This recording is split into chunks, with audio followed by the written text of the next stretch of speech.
you know, we struggled all night offensively. They switched, they gimmicked it up with 3 guys playing man, 2 guys playing zone, 4 guys playing man, 1 guy playing zone. So they basically just disrespected our guys. So when they switched, that means your little guys have to go around their bigs, or your bigs have to score on their littles, and we did neither. So there's not much else to it. We couldn't get by their bigs to create an opportunity for somebody else, and our bigs couldn't score over the top of them, of the guards. So when they played the switching man, you know, we couldn't do anything with that. And then when we had certain lineups in there, like we had the Trey Williams road trop in, they played I formation, took our 3 shooters, three offensive guys, and just shut them out and made those other 2 beat them, and we couldn't beat them. It's simple. And then we lost them in a 2-minute stretch and lost the game. Simple as that. But look, we played 2 rotten games, and we paid the price for it. And emotionally, we got to get our head out of our ass and play better than that. Simple as that. Kareem, you just heard Keith say that they disrespected you. Is that something that you agree with as well? Just they disrespected you and you guys just didn't have answers? I would agree. I would 100% agree with Coach Dambrot on that. The numbers don't lie. I mean, it's said on the paper. The guards couldn't get past the bid, like you said, and when we went down low, the bids couldn't finish. I just think the main thing is getting back at it tomorrow and hitting the reset button. It's time to reset. It's two tough losses that I believe that we shouldn't have lost from playing bad. And, you know, like I said, it's time to hit the reset button and figure this thing out. And even with that, we had opportunities. You know, we're down 5 and we miss a 3. You know, we still had a chance, but, you know, we missed free throws. We turned the ball over. What they did bothered us.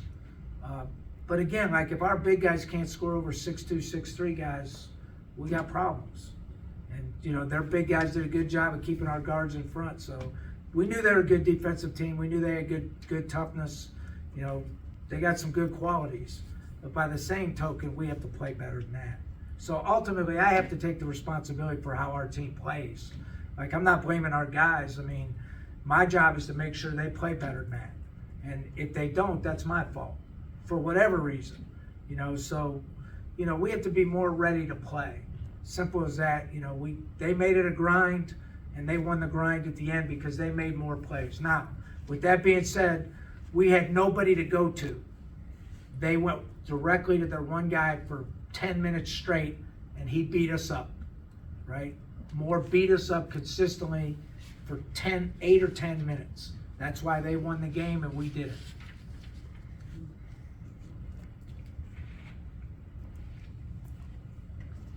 Coach, even before they started going into the heavier zone and the heavier switches, you guys were going into the post early and often with Trey and Joe to start off the game. Was that something that was a deliberate part of the game plan? No, they make you do it. The way the defense they're playing makes you throw the ball there. It's either that or play one-on-one with your guards, and our guards couldn't go one-on-one. So we had no choice but to throw the ball to the box. So we knew it going in that it's either drive their bigs or pop their bigs off, which we did one time. They popped them off late and hit a 3, right? Or you have to throw it inside. When people switch, there's nothing else you can do, because there's no openings as far as the roll-through guy in the man-to-man, you know, being open. None of them are open because they're switching. So you have to get it inside on the little, or the little has to take the big, and we couldn't do either. And then, you know, when we played certain lineups, they played those 2 guys in the zone, which basically means those 2 guys have to score, because they're face guarding the other 3. So our 2 guys couldn't score. They didn't do it when RJ was in. They played 1-man zone when RJ was in. When Trey Williams, Rotroff, Reese, they played 2-man zone.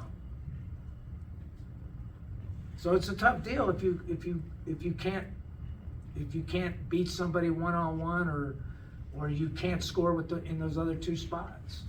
But it was a team performance because we shot 19 for 62. Like, I don't know how many games you're going to win when you shoot 19 for 62.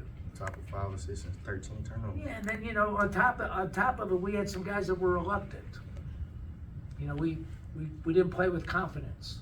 And that's one thing, look, I demand defensively that, you know, you have to play defensively, but I let guys loose offensively and they played reluctantly, like with no confidence. So when that happens, it's a tough go-round, and that's what happened to us. It seemed like the refs were calling just about everything tonight. So in a game where the refs are dictating the pace so much, just how hard is it to build that confidence and sort of get some momentum offensively? Well, you know I can't comment on that. So I'm not gonna comment on that. You know, they did a couple of things that I didn't like. They ducked in really hard with their post guy, just kind of like a offensive lineman, and drove off his back. You know, that's just like being it's like I said, like an offensive lineman, and the guy kind of the running back's coming in behind it. You know, but other than that, like mostly we just have to play better. Simple as that. Like, you can't shoot 3 for 16 and 19 for 62. Like, this team's capable of more. Now, they did a good job defensively. Hats off to them. They have good toughness. Their guards are tough. You know, and you know, they're big. I think they blocked 7 shots in the first half, right? I mean, that's an issue. But it also tells you got to play off the 2 feet in there and maybe shot fake a little bit. Ethan, I know maybe you don't want to talk in front of Kareem because I'm talking in front of Kareem. Yeah, I know you do. Kareem's a coach. It's been documented that he's rallied guys. Where's the line where you stay out of it for the I don't mean completely, but you let these guys work it out? Well, I can't stay out of it. If I care about them, I have to tell them the truth. I don't mean stay out of it I mean, overall. But ultimately, they have to fix it. We have to help them fix it. It's unfortunate because we were playing really good. Then we had the week off, and you know, it's the second time it's happened this year when we had the week off. Now, we didn't have a total week off, but we didn't play in a week. And since we came, we didn't play any good against Marshall and New Mexico State either, right? And then this happens, so we got to self-evaluate it as to why it happens. Touching on that question, like coach is the coach of the team, but he has put unbelievable trust in me to be able to have a voice and do those things. So I'm going to take a hit on that too, because at the end of the day, it is my team too. And like you said, I just got to get those guys ready to play better than how we played tonight as a whole. So that's on me too. You both mentioned the stretch last month where you dropped the 2 again off of the week, some posture, body language issues as well. Just where do you think the temperature of this team is now, and where do you want it to be come Wednesday? Well, Zach, what do you think? Like, we just shot 19 for 62. They're not very happy. You know, no disrespect to the question, but like, you go from beating one of the best teams in the league and beating their ass to that. Like, you can't be very happy, right? And we've been pretty good most of the year. So, you know, now do you have enough discipline to fix it? That's the next thing. And do you have enough confidence to fix it? Now, VCU got their brains beat in here and haven't lost since, right? So they were able to fix it. So, I mean, we're gonna determine how much resiliency and toughness we have. And then, you know, on top of it, you get Trey Clark hurt. Like, that stretch didn't help us any when he got hurt. You know, he's arguably one of our best players, or maybe our best player, you know, all around. So, you know, that's a tough deal. But he didn't quite have it when he came back.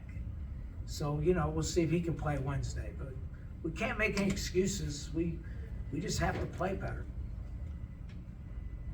Kareem, as a leader of this team, what are you looking to do and accomplish over these next few days with your teammates to get you guys back on track on Wednesday? Well, it started in practice. I'm got to make sure that these guys are ready to go in practice. Give them more hot call-outs. I think that one of the biggest things is with a team is not always hearing it from a coach. And, you know, I gotta have a bigger voice in practice. You know, I gotta have these guys ready to practice, not just the game. So it's gonna start tomorrow with me sometimes having to say, all right, let's get on the line, because that's BS. Or it's me, you know, like I said, calling people out, you know, go sit down, things of that nature. Because just hearing it from the coach is not getting through right now. So I feel like I'm gonna have to step up with the voice, and it's gonna start in practice, like I said. Coach, David came in pretty early in the first half after a few games, a couple games not in, and he had a decent game in Richmond and showed a few bright spots and dull spots once again today. So, where would you say David is as a player right now, and also what is your philosophy on his usage for the rest of the season? Well, that's a really good question. High level. So David Dixon is a talented guy. He's been fighting some knee issues. That's why he hasn't played the last 2 games. You know, you can't, as a coach, if a guy comes in and complains about, you know, their body, or, you know, they miss a day of practice or 2, it's hard to play him. You know, so he went, about a week, Kareem, and Yeah. he was sporadic as far as his practice. He couldn't really practice a couple of days. So, you know, I didn't play him. But he's talented. You know, something's going to happen when he's in. Either it's going to be good or it's going to be bad. Most of the time, he's a good energy guy. He doesn't know a lot yet, but he plays with energy, which is half the battle, right? And he's a good athlete on top of it. So he did some good things. He did some bad things. You know, he threw the one ball out of bounds, but that's what freshmen do. But he's going to be a really good player. Chabi too. You know, Chabi missed one free throw and then missed a catch, but he's going to be a good player. You know, so that becomes the issue, is if our older guys can't play any better, right, then I have to look at those guys, right? Because the older guys should play better than them, right? I mean, they played a long time. So everything is accountability, me included, right? If we don't win, it's on me. So I have to be held accountable. If Kareem plays better than Tevin, then Kareem has to play more than Tevin, right? If Dixon plays better than Joe Reese, he has to play more than Joe Reese. I mean, you build up some equity, don't get me wrong, but I would argue that if I was you guys, I would look at the statistics from when we win and from when we lose, because those things don't lie. Coach, so you went to Trey Williams at center for a few minutes today, something you haven't done in a long time. And Kareem was actually the guy who was able to really take advantage of the extra space offensively. Is that something that we might see a little bit more going forward, or was that just a byproduct of the way the game was going? Well, we did it at St. Bonaventure too. Trey's really strong, you know, so probably physically he's more ready to guard down in there than most of them. Like, he's physically stronger than Joe. Probably sturdier than Rotroff. He's not as big. You know, I really don't want to play that way, but, you know, sometimes we had to. And tonight we didn't have availability with Matoush, and then McGriff was complaining about his Achilles, so I did the same thing I did with him, with Dixon. I just didn't play him. You know, there's no sense in playing a guy that's complaining about being hurt. So that's why. So I had to move RJ a little bit more to the 3 a couple times, and so we had to play a little smaller at times. I just felt, you know, those guys are big physical guys, so you needed to have some physicality in there. Did it?